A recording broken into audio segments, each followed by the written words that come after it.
दोस्तों आज से हम ड्रैगन प्रिंस युआन सीरीज को स्टार्ट करने वाले हैं। इस सीरीज की कहानी बहुत ही ज्यादा बढ़िया होने वाली है। ये series battle through the haven के यूनिवर्स से कनेक्टेड है। इस सीरीज को मोशन मैजिक स्टूडियो ने बनाया, जिसने BDTH को बनाया था और उसी ने ग्रेट रूलर को भी बनाया है। ग्रेट रूलर में जैसा कि हमने देखा था कि शियाओ यान फ्लेम एम्परर लेवल पे पहुंच चुका है, तो ग्रेट रूलर के अंदर हमें BDTH के बाद की कहानी दिखाई गई थी। लेकिन ड्रैगन प्रिंस जो युआन है, इस सीरीज के अंदर हमें BDTH से भी पहले की कहानी दिखाई गई। करीब 50,000 साल पहले की कहानी को इसमें दिखाया जाएगा। ये सीरीज आगे चलकर BDTH, great ruler, marshal universe तीनों से जाकर मिलने वाली है। इस सीरीज का मेन कैरेक्टर जिसका नाम ड्रैगन प्रिंस युआन है, उसके पास ड्रैगन की पावर होती है। वो भी आगे चलकर शियाओयान, लिंगडोंग और मूशन के ही जितना पावरफुल होने वाला है। तो आप इस सीरीज को जरा सा भी मिस मत करना, क्योंकि ये सीरीज भी बहुत ही ज्यादा बढ़िया आगे चलकर होने वाली है। तो चलिए एपिसोड 1 को शुरू करते हैं। तो एपिसोड 1 के स्टार्ट में हमें प्रिंस युआन को दिखाया जाता है, जिसकी हालत वहाँ पर काफी ज्यादा खराब हो रही होती है। दरअसल प्रिंस युआन के अंदर किसी तरीके का पॉइजन डाला गया था, जो कि हर 3 साल बाद एक्टिवेट होता है। जब भी वो एक्टिवेट होता है, युआन के अंदर से बहुत ही ज्यादा पावर बाहर निकलने लगती है, जिससे उसकी लाइफ को खतरा भी हो सकता है अगर उस पॉइजन को सही टाइम पर कंट्रोल नहीं किया गया तो। इसलिए प्रिंस युआन की जो मदर है, वो अपनी पावर का इस्तेमाल करते हुए यहाँ पर उस पॉइजन को रोकने की कोशिश कर रही होती है, ताकि जल्द से जल्द इस पॉइजन का असर खत्म हो जाए। युआन को वहाँ पर उस पॉइजन की वजह से काफी ज्यादा तकलीफ हो रही थी, लेकिन तब भी वो वहाँ पर जैसे तैसे खुद को संभाले होता है। लेकिन उसे ठीक करते करते युआन की जो मदर होती है, उनकी भी वहाँ पर हालत खराब होने लग गई थी, क्योंकि उन्होंने अपनी काफी सारी पावर का वहाँ पर इस्तेमाल कर लिया था। जो पॉइजन वाला ऑरा युआन के अंदर से बाहर निकल रहा होता है, वो आसमान में जाकर किसी तरह के ड्रैगन में भी बदल जाता है। उसके बाद तो युआन को और ज्यादा तकलीफ होने लग गई थी, जिस तकलीफ के बाद अचानक से वो एकदम ठंडा पड़ जाता है, क्योंकि यहाँ पर उस पॉइजन का असर खत्म हो चुका था। इसलिए वो जो एल्डर होते हैं वहाँ पर युआन को जाकर चेक करते हैं, और उसे चेक करने के बाद वो युआन के फादर और मदर से बता रहे होते हैं पॉइजन का असर अब खत्म हो चुका है। 3 साल तक के आपको टेंशन लेने की यहाँ पर जरूरत नहीं है। लेकिन जैसा कि प्रिंस की उम्र हो चुकी है, इतनी उम्र में एक नॉर्मल कल्टीवेटर अपने 8 मेरिडियन को अनलॉक कर लेता है, लेकिन अभी तक के मुझे प्रिंस के अंदर एक भी मेरिडियन को अनलॉक होते हुए नहीं देखा। मुझे एक भी मेरिडियन उनके अंदर महसूस नहीं हो रहे। लेकिन जैसा कि आप देख ही सकते हैं कि हर 3 साल में जब इस पॉइजन का असर होता है, तो वो पिछले 3 साल से ज्यादा भरकर होने लगता है। इस बार का भी असर बहुत ही ज्यादा खतरनाक था, और अगली बार का इससे भी ज्यादा खतरनाक हो सकता है। उतनी देर तक कि अगर आपने कोई दूसरा तरीका नहीं निकाला होगा, तो हो सकता है कि अगली बार जब पॉइजन का अटैक हो, तो इससे प्रिंस की जान भी जा सकती है। ये सुनकर तो किंग और क्वीन वहाँ पर एकदम ज्यादा परेशान हो जाते हैं कि अब वो अपने बेटे को कैसे संभालेंगे। एल्डर युआन की मदर से कह रहे होते हैं आपको आराम करना चाहिए, क्योंकि अभी आपने पॉइजन का असर खत्म करने के लिए अपनी काफी सारी पावर का इस्तेमाल कर लिया है, इसलिए बेहतर यही होगा कि आप यहाँ पर आराम ही कर लो। किंग कह रहे होते हैं ये 3 साल ही सिर्फ मेरे पास बचा हुआ है। इन 3 सालों के अंदर मेरे बेटे को बहुत ज्यादा पावरफुल बनना पड़ेगा, ताकि वो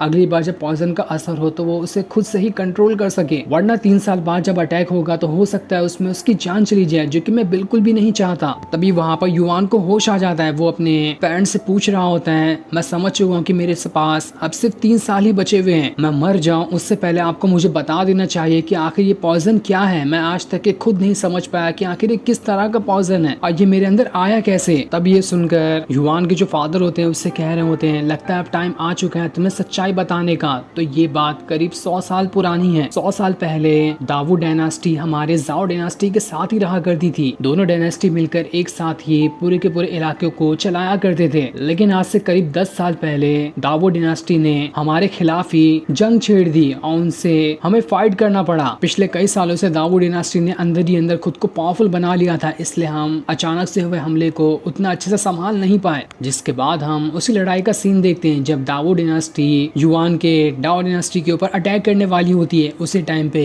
क्वीन जो होती है प्रिंस युआन को जन्म देती है। जैसे उन्होंने उसे जन्म दिया, तब वहाँ पर एक होली ड्रैगन आया होता है, जिसे देखकर तो सारे के सारे लोग हैरान थे। किंग कहते हैं मेरे बेटे ने तो यहाँ पर कमाल ही कर दिया, जैसे वो पैदा हुआ यहाँ पर होली ड्रैगन आ चुका है। इसका मतलब साफ है कि जब एक नॉर्मल कल्टीवेटर अपने 8 मेरिडियन को अनलॉक करने के बाद QI रिफाइनिंग लेवल पे पहुंच पाता है, तो मेरे बेटे को वो चीज करने की जरूरत ही नहीं पड़ेगी। वो डायरेक्ट QI रिफाइनिंग रैल्म को एक्टिवेट करते हुए उसे कल्टीवेट कर पाएगा। लेकिन वो खुशी हो रहे होते हैं कि तभी वहाँ पर एक पाइथन और स्पैरो स्पिरिट आ जाती है, जो कि उनके ही किंगडम के ऊपर अटैक करने के लिए आए। उसी के साथ साथ वहाँ पर दावो डायनास्टी का लीडर भी होता है, जिसका नाम जुआन होता है। वो वहाँ पर आने के बाद किंग से कह रहा होता है मैंने काफी साल तक के तुम्हारी गुलामी की है, लेकिन अब टाइम आ चुका है कि मुझे ही खुद पूरे के पूरे इलाके पे कब्जा करना पड़ेगा। अब मैं तुम्हें बताता हूँ कि हमारे पास कितनी ज्यादा पावर है। हम तुम्हारे पूरे के पूरे पूरे जाओ डायनास्टी को खत्म करके तुम्हारे इलाके पे भी कब्जा कर लेंगे। मैंने सुना है कि आज ही क्वीन ने अपने बेटे को जन्म दिया है, जिसके पास तो होली ड्रैगन भी आया था। लेकिन तुम्हें एक और बात जान लेनी चाहिए कि आज ही के दिन मेरी वाइफ ने भी अपने बच्चे को जन्म दिया है। आज का दिन बहुत ही ज्यादा खास होने वाला था, इसलिए मैंने अपनी वाइफ को रोक कर रखा था कि उसे आज के दिन का ही इंतजार करना है। आज ही के दिन वो अपने बच्चे को जन्म देगी ताकि उसके पास भी उतनी ही पावर हो जितनी की तुम्हारे बेटे के पास होने वाली है। आज मैं तुम्हें यहाँ पर दिखा दूंगा कि तुम्हारी जाओ डायनास्टी जो है वो किसी काम की नहीं है। पूरी तरह से जाओ डायनास्टी का खात्मा हो जाएगा, जिसके बाद अब देखते ही देखते उसकी और किंग के बीच काफी जबरदस्त फाइट शुरू हो जाती है। दोनों तरफ से लोग एक दूसरे से फाइट किए जा रहे होते हैं। उनके सिपाही भी जो थे वो भी आपस में फाइट करना स्टार्ट कर देते हैं। जाओ डायनास्टी के जो सिपाही होते हैं उन्होंने गेट को बंद कर लिया होता है ताकि दावो डायनास्टी के लोग अंदर ना आ सके। लेकिन दावो डायनास्टी के पावरफुल कल्टीवेटर ने वहां पर सारे के सारे सिपाहियों के ऊपर अटैक करते हुए वहां का रास्ता तोड़ दिया होता है, जिस वजह से सारे लोग अब अंदर जा सकते थे। जाओ डायनास्टी के सारे लोग अपनी पूरी पावर का इस्तेमाल करते ताकि वहां पर सभी को रोक सके, लेकिन फिर भी वो यहाँ पर कमजोर ही दिखाई दे रहे थे। तो वहीं किंग और जुआन के बीच में काफी जबरदस्त फाइट होने वाली होती है। दोनों ने अपने सबसे खतरनाक अटैक को एक्टिवेट कर लिया होता है। जुआन ने तो वहां पर अपने किसी स्वॉर्ड फॉर्मेशन को एक्टिवेट कर लिया था, पर किंग भी यहाँ पर इतनी आसानी से थोड़ी ना हार मानने वाले थे। वो भी वहां पर अपनी एक बहुत ही खतरनाक टेक्निक को एक्टिवेट कर लेते हैं और जैसे दोनों की टेक्निक आपस में टकराती है वहां पर बहुत ही तेज धमाका हो जाता है। किंग यहाँ पर अपनी पूरी पावर का इस्तेमाल कर रहे होते हैं ताकि वो जुआन को यहाँ पर ना जीतने दे, लेकिन तब भी यहाँ पर जुआन ज्यादा पावरफुल दिखाई दे रहा था। वो वहां पर किंग के ऊपर बहुत ही ज्यादा खतरनाक अटैक करते हुए उन्हें वहां से उठाकर बहुत दूर फेंक देता है, जिस वजह से किंग की यहाँ पर हालत काफी ज्यादा खराब हो चुकी थी। जुआन वहां पर किंग से कह रहा होता है अगर तुम यहाँ पर अपनी जाओ डायनेस्टी को बचाना चाहते हो तो तुम्हारे पास होली ड्रैगन कॉन्टैक्ट जो है वो मुझे वापस कर दो। अगर तुमने उसे मुझे दे दिया तो यहाँ पर मैं तुम्हारे जाओ डायनेस्टी को छोड़ दूंगा, वरना मैं पूरी की पूरी जाओ डायनेस्टी को खत्म कर दूंगा। और ये होली कॉन्ट्रैक्ट ड्रैगन जो होता है वो वही होता है जो स्पिरिट जो है ड्रैगन की अभी प्रिंस युआन के अंदर गई है। उसी स्पिरिट को यहाँ पर जुआन जो होता है किंग से मांग रहा था। वो वहां पर इसके लिए तैयार तो बिल्कुल भी नहीं होते, लेकिन तब भी वो वहां पर कमजोर पड़ चुके थे। इसी वजह से जुआन महल के अंदर जाने के बाद प्रिंस को घसीट के बाहर निकाल लेता है और वहां पर लाने के बाद उसने अपनी पावर का इस्तेमाल करते हुए एक फॉर्मेशन बना लिया था, जिस फॉर्मेशन के अंदर वो अपनी पावर को मिला देता है। और इस वजह से फॉर्मेशन इतना ज्यादा खतरनाक हो गया था कि वो फॉर्मेशन वहां पर प्रिंस युआन के अंदर से उनकी ड्रैगन स्पिरिट को बाहर निकाल लेता है। वो ड्रैगन स्पिरिट जैसे ही बाहर आती है, जुआन के पास जो पाइथन और स्पैरो की स्पिरिट थी वो उस ड्रैगन स्पिरिट को खाना शुरू कर देती है। वो उसके ऊपर अटैक करते हुए उसका सारा का सारा ऑरा अपने अंदर ही एब्जॉर्ब कर जाती है, जिस वजह से यहाँ पर प्रिंस युआन की जो पावर थी वो खत्म हो चुकी थी। वो पैदा ही वहां पर ड्रैगन स्पिरिट के साथ हुआ था, जिस वजह से उसे अपने 8 मेरिडियन अनलॉक करने की जरूरत भी नहीं थी। लेकिन इस जुआन की वजह से वो ड्रैगन स्पिरिट तो चली ही गई, बाकी सारे के सारे 8 मेरिडियन जो अनलॉक हुए थे वो भी सारे के सारे डैमेज हो चुके हैं। लेकिन तब भी वहां पर प्रिंस के आसपास पूरी तरह से ऑरा का घेरा बना हुआ होता है। ये देखकर तो जुआन को बर्दाश्त नहीं होता कि मैंने यहाँ पर इसकी ड्रैगन स्पिरिट छीन ली, तब भी इसके पास किस तरह का ऑरा फैला हुआ है। इसलिए वो वहां पर जाकर और पावर को अपनी मदद से प्रिंस की पावर को खत्म करना शुरू कर देता है। जिसके बाद हम प्रेजेंट टाइम का सीन देखते हैं। वहां पर किंग युआन से कह रहे होते हैं उसी दिन के बाद से तुम्हारी कल्टीवेशन पावर नहीं बढ़ रही है। जब तुम पैदा हुए थे तुम्हारे पास बहुत ज्यादा पावर थी, अच्छे अच्छे कल्टीवेटर से भी ज्यादा, तुम्हें बिना कल्टीवेशन के ही इतनी पावर मिल गई थी। लेकिन सब कुछ उस जुआन की वजह से हुआ है जिसने तुम्हारी पावर छीन ली, और इस वजह से तुम आज तो अपना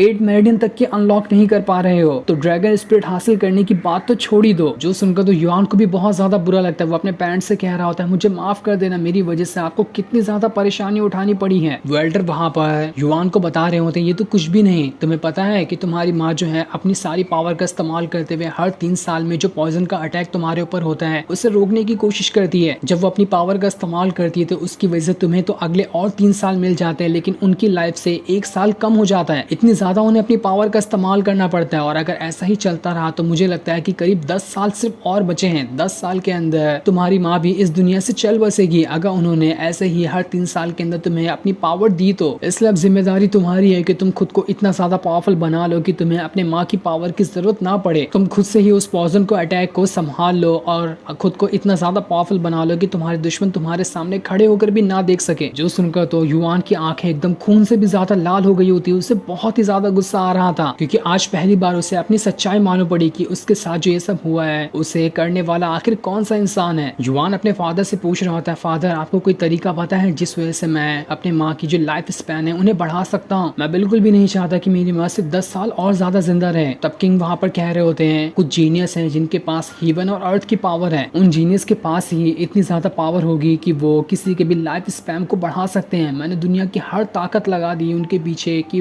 कोई ना कोई तो उन्हें ढूंढ सके, लेकिन आज तक कि मैं कभी भी किसी इस तरह के जीनियस को नहीं ढूंढ पाया। ये सुनकर युआन कह रहा होता है, क्या हो कि अगर मैं खुद ही वैसा जीनियस बन जाऊं तो उसके बाद तो मैं अपनी माँ को ठीक कर सकता हूँ। एक बार मैं खुद को पावरफुल बना लूं तो उसके बाद दावो किंगडम मेरे सामने झुक कर है, मैं उन्हें उनकी औकात दिखा दूंगा कि हमारी फैमिली से पंगा लेने का आखिर अंजाम क्या होता है। मैं सारी की सारी चीजें खुद की पावर से करना चाहता हूँ, मुझे किसी की और जरूरत नहीं चाहिए। मैं खुद को ही इतना पावरफुल बना लूंगा कि सारी दुनिया मेरे सामने झुक कर रहेगी। ये सुनकर तो किंग को बहुत ही अच्छा महसूस हो रहा होता है अपने बेटे के मुंह से इस तरह की बातें सुनकर, इसलिए वो युआन से कह रहे होते हैं, मेरे बेटे जब तुमने डिसाइड कर ही लिया है कि तुम खुद को पावरफुल बनाओगे तो आज मैं यहाँ पर कसम खाता हूँ कि आज मुझे यहाँ पर मुझसे जो भी हो सकेगा मैं वो सारी चीजें तुम्हारे लिए करने के लिए तैयार हूँ। कल तुम मुझे एंसेस्टर होली लैंड में आकर मिलना, मैं वहाँ पर किसी तरह की टेक्निक का इस्तेमाल करते हुए तुम्हारी पावर बढ़ाने की कोशिश करूंगा। उम्मीद तो नहीं है कि ऐसा कुछ हो पाएगा, लेकिन ट्राई करने में क्या ही जाता है, इसलिए तुम कल वहाँ पर जरूर आना। अगले दिन युआन जब होली लैंड में आता है तो उसे वहाँ पर एक मास्टर दिखाई देते हैं जो सारे के सारे स्टूडेंट को पढ़ा रहे थे। वही यहाँ पर सारे स्टूडेंट को टेक्निक सिखाया करेंगे, इसलिए किंग ने जो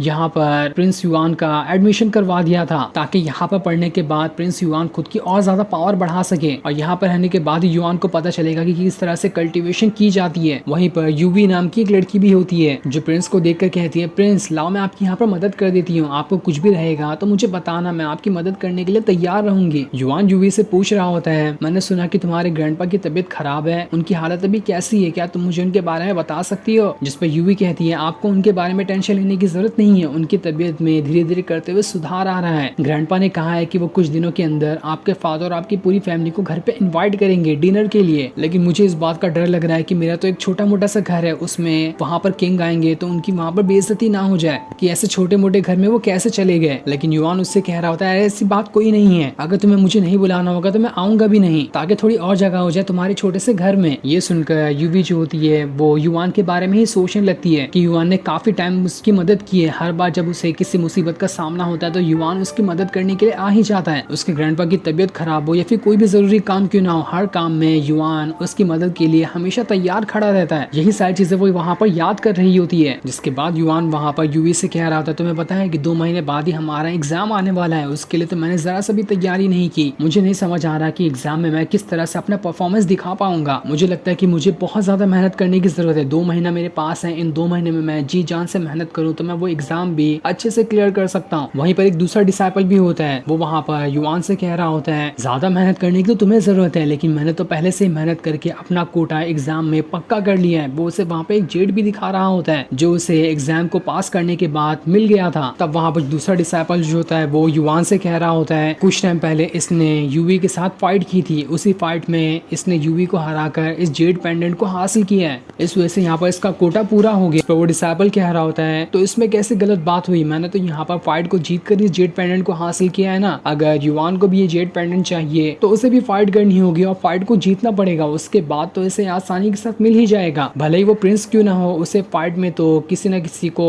हराना ही पड़ेगा। वैसे प्रिंस बनने की वजह से उसे ऐसे फोकट में थोड़ी जेड पेंडेंट मिलने वाला है। ये सुनकर युआन जो होता है वहाँ पर उस डिसाइपल से कह रहा होता है, देखो मेरे पास भी एक जेड है, इसे रखो और मैं यहाँ पर तुम्हें चैलेंज करता हूँ। अगर मैंने तुम्हें इस फाइट में हरा दिया तो तुम्हारे पास जो जेड पेंडेंट है उसे उस इंसान को वापस करना होगा जिससे तुमने उसे छीना है, और अगर मैं यहाँ पर हार गया तो तुम जो कहोगे मैं वो करने के लिए तैयार हूँ। ये सुनकर वो डिसाइपल कह रहा होता है, अरे ये तो बहुत अच्छी बात है, जब प्रिंस मुझसे यहाँ पर फाइट करना चाहते हो तो मैं पीछे क्यों हटूं, जैसा आप कह रहे हैं वैसा ही होगा। अगर मैंने यहाँ पर इस राउंड को हार गया तो जिसे भी हरा कर मैंने यहाँ पर इस जेड को हासिल किया है मैं उसे उसकी सीट वापस कर दूंगा। ये सुनकर यूवी कह रही होती है, प्रिंस आपको पता है ना कि उसने मुझे ही हरा कर उस जेड को हासिल किया था, मैं यहाँ पर आपको फाइट करने नहीं देना चाहती, आपको मेरी वजह से किसी को मारने पीटने या फिर किसी से झगड़ा करने की जरूरत नहीं है, आप किसी मुसीबत में पड़ जाए मुझे देखकर बिल्कुल भी अच्छा नहीं लगेगा। लेकिन युआन कह रहा होता है, दोस्ती में कब काम आएगी, हम दोनों दोस्त है ना, तो मैं तुम्हारी छोटी मोटी काम के लिए तो मदद कर ही सकता हूँ। वैसे भी उस डिसाइपल का एटीट्यूड मुझे पसंद नहीं आया कि वो उसने तुम्हें हराने के बाद तुमसे तो ठीक तरह से बात तक नहीं की। जिसके बाद वो डिसाइपल है युआन दोनों आमने सामने आकर खड़े हो जाते। सारे लोग बात कर रहे होते हैं कि प्रिंस युआन ने तो अभी तक अपने एक भी मेरिडियन को अनलॉक नहीं किया, जबकि उस डिसाइपल ने अपने 2 मेरिडियन को अनलॉक कर लिया है, तो आखिर इनकी फाइट यहाँ पर कैसे हो सकती है। डिसाइपल तो आसानी के साथ यहाँ पर प्रिंस युआन को बहुत बुरी तरीके से हरा देगा। वो डिसाइपल कह रहा होता है, मैंने नहीं सोचा था कि जब लड़की की बात आएगी तो देखो प्रिंस भी यहाँ पर इतना ज्यादा गुस्सा हो जाएंगे, लेकिन खैर अब क्या ही कर सकते हैं, लड़की का चक्कर बहुत बुरा होता है। जिसके बाद वो डिसाइपल अपनी पावर का इस्तेमाल करते हुए युआन की तरफ ही बढ़ना शुरू कर देता है। उसने वहां पर उसके ऊपर अटैक भी कर दिया था, लेकिन यहाँ पर तो युआन को कुछ हुआ ही नहीं होता। जो देखकर उस डिसेबल के गुस्से का ठिकाना नहीं रहता। वो वहां पर युआन से कह रहा होता है, अब मैं तुम्हें बताता हूँ कि जिसके पास 2 मेरिडियन अनलॉक होते हैं उसकी पावर क्या होती है। जिसके बाद उसने अपनी कल्टीवेशन पावर को एक्टिवेट करना स्टार्ट कर दिया था, जिस वजह से उसके अंदर से बहुत ही ज्यादा ऑरा बाहर निकल रहा होता है। और उस पावर का इस्तेमाल करते हुए वो सीधा का सीधा प्रिंस की तरफ ही बढ़ जाता है, जहां उन दोनों के बीच काफी जबरदस्त फाइट शुरू हो जाती है। सबसे पहले युआन तो वहां पर उसके अटैक से बच रहा था, और जैसे जैसे उसे मौका मिल रहा होता है वो उस डिसेबल के ऊपर अटैक भी करते जाता है। जहां युआन तो उस डिसेबल को कई टक्कर दे रहा था। ये देखकर डिसेबल भी हैरान रहता है कि मैं नहीं सोचा था कि प्रिंस युआन के पास इतनी पावर आ जाएगी। मैंने तो उन्हें नल्ला समझा था, लेकिन अब लगता है कि मुझे भी सीरियस होना पड़ेगा। जिसके बाद अब देखते ही देखते दोनों के बीच दोबारा से फाइट शुरू हो जाती है। दोनों अपनी पावर का इस्तेमाल करते हुए एक दूसरे के ऊपर अटैक किए जा रहे होते हैं। यहाँ पर जैसे वो डिसेबल थोड़ा सा पावरफुल क्या दिखाई दे रहा होता है, युआन को तो वहां पर गुस्सा ही आ जाता है। उसने अपनी फायर पावर का इस्तेमाल करते हुए उस डिसेबल के ऊपर अटैक करके उसे उठाते हुए वहां से दूर फेंक दिया होता है, जिस वजह से ये राउंड यहाँ पर युआन जीत जाता है। किसी को समझ नहीं आ रहा था कि यहाँ पर तो प्रिंस युआन की एक भी मेरिडियन अनलॉक नहीं हुए, तब भी इन्होंने यहाँ पर इतनी आसानी के साथ इस डिसेबल को हरा दिया। ये तो कमाल की बात हो गई। प्रिंस युआन का तो यहाँ पर कोई जवाब ही नहीं। जिसके बाद प्रिंस जो होता है वहां पर उस डिसेबल से कह रहा होता है, तुम अभी तक तो ऐसे इंसान को नहीं हरा पाए जिसने अभी तक की एक भी मेरिडियन को अनलॉक नहीं किया। इसलिए भला इसी में होगी कि 2 महीने बाद जो एग्जाम आने वाला है उसके अंदर तुम पार्टिसिपेट ही ना करो, बिला वजह खुद की वहां पर बेइज्जती करवाओगे। जिसके बाद उसने वहां पर उससे अपना जेड लेते हुए उसे वापस ले लिया होता है, और उस जेड को वहां पर यूवी को दे देता है, जिसे देते हुए कहता है दोबारा इस जेड को किसी को मत देना, ये जेड तुम्हारे पास ही बहुत अच्छा लगता है। युआन यूवी से वहां पर कह रहा होता है, देखो अभी थोड़ा टाइम बचा हुआ है एग्जामिनेशन आने में, तब तक अगर तुम्हें कल्टीवेशन रिसोर्सेज चाहिए तो मुझे बताना, मैं अपने रॉयल पैलेस के अंदर से तुम्हें सारे के सारे कल्टीवेशन रिसोर्सेज लाके दे दूंगा। जिस पर यूवी कह रही होती है, प्रिंस आपने मेरी बहुत मदद की है, ऐसे आप मदद करते रहोगे तो मैं खुद एक आलसी लड़की बन जाऊंगी, इसलिए कुछ काम आप मुझे खुद से ही करने दे तो उसी में अच्छा होगा, मैं हर चीज के लिए आप पे तो डिपेंड नहीं हो सकती ना। जिस पर युआन भी कहता, हाँ तुम बात तो बिल्कुल ठीक कह रही हो, इसलिए तुम्हें जैसा सही लगे तुम वो करो, मैं हर चीज में तुम्हारा साथ देने के लिए तैयार हूँ। तब उस डिसेबल के पास एक दूसरा डिसेबल आता है जिसका नाम लिंग फेंग था। वो डिसेबल लिंग फेंग से कह रहा होता है, सीनियर मुझे माफ कर देना, मुझे नहीं पता था कि प्रिंस के पास इतनी ज्यादा पावर आ जाएगी, उसने तो मुझे आसानी के साथ हरा दिया, लगता है मैंने उसकी पावर को अंडर एस्टिमेट कर लिया था, जो कि मेरी सबसे बड़ी गलती थी। लेकिन लिंग फेंग को तो वहां पर बहुत ज्यादा गुस्सा आ रहा होता है कि आखिर यहाँ पर प्रिंस के सामने कैसे हार गया, उसे तो वहां पर प्रिंस को हरा कर उसकी बेइज्जती करनी चाहिए थी। इसी वजह से वो उस डिसेबल को बहुत ही ज्यादा मार रहा हो। उसी तरफ किंग जो होते हैं प्रिंस युआन को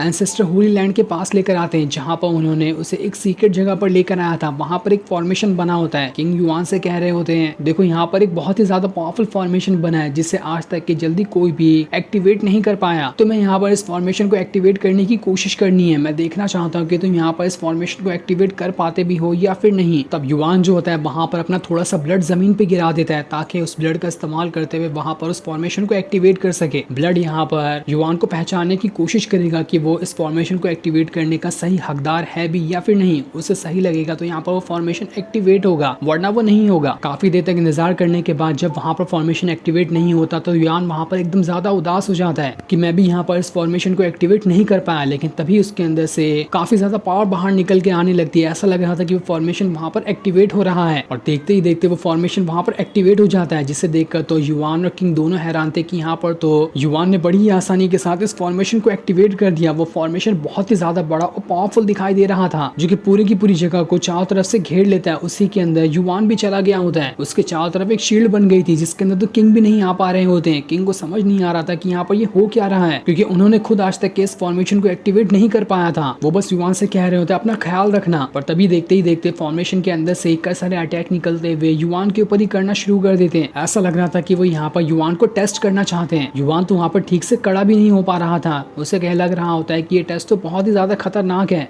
इससे कहीं यहाँ पर मेरी जान ही ना चली जाए। इसलिए किंग कह रहे होते हैं युआन से कि जल्दी से बाहर निकल कर आ जाओ, तुम्हें इस फॉर्मेशन को नहीं सीखना है, जल्दी से बाहर आ जाओ। लेकिन युआन तो बाहर आने के लिए तैयार ही नहीं होता। वो वहाँ पर सारे के सारे अटैक को झेले जा रहा होता है ताकि देख सके कि आखिर ये फॉर्मेशन यहाँ पर करना क्या चाहता है। लेकिन इतने सारे अटैक लगने की वजह से वहाँ पर उसकी हालत एकदम ज्यादा खराब हो जाती है और वो वहीं पर बेहोश हो जाता है। लेकिन तब उसे याद आ रहा होता है कि मुझे अपने दुश्मनों का खात्मा करना है, ऐसे तो मैं यहाँ पर नहीं मर सकता। इसलिए वो पूरे गुस्से के साथ दोबारा खड़ा हो जाता है, और अब यहाँ पर उसकी बॉडी के अंदर से उसका पूरा का पूरा जोश देखा जा रहा था। वो यहाँ पर पूरी ताकत के साथ सारा का सारा फॉर्मेशन का टेस्ट लड़ने के लिए तैयार होता है। उसने सभी अटैक को खुद के ऊपर झेलना स्टार्ट कर दिया था, ताकि अब कोई भी अटैक क्यों ना हो जाए उसके पर वो वहाँ पर इस फॉर्मेशन को झेल कर ही रहेगा, देखेगा आखिर कि फॉर्मेशन कितना उसके ऊपर अटैक कर सकता है। तब फॉर्मेशन के अंदर जगह से हजारों तरीके की बिजलियां निकलकर बस युआन के अंदर ही जा रही होती है। ऐसा लग रहा था कि बिजलियों की वजह से युआन यहीं पर फट जाएगा, पर तब भी वो वहां पर जैसे तैसे करते हुए सारी की सारी बिजली को अपने अंदर संभाले जा रहा था। और तब देखते ही देखते अचानक से पूरा फॉर्मेशन गायब हो जाता है। किसी को समझ नहीं आ रहा था कि यहाँ पर युआन गया कहाँ। किंग भी वहां पर उसे ढूंढ रहे होते हैं, लेकिन वो उन्हें कहीं पर भी दिखाई नहीं देता। लेकिन तब युआन खुद को किसी अलग ही जगह पर पाता है। उसे समझ ही नहीं आ रहा था कि ये जगह कैसी है, लेकिन वो वहां पर कुछ सोच समझ पाता। इससे पहले ही ये एपिसोड यहीं पर एंड हो जाता है। Thanks for watching.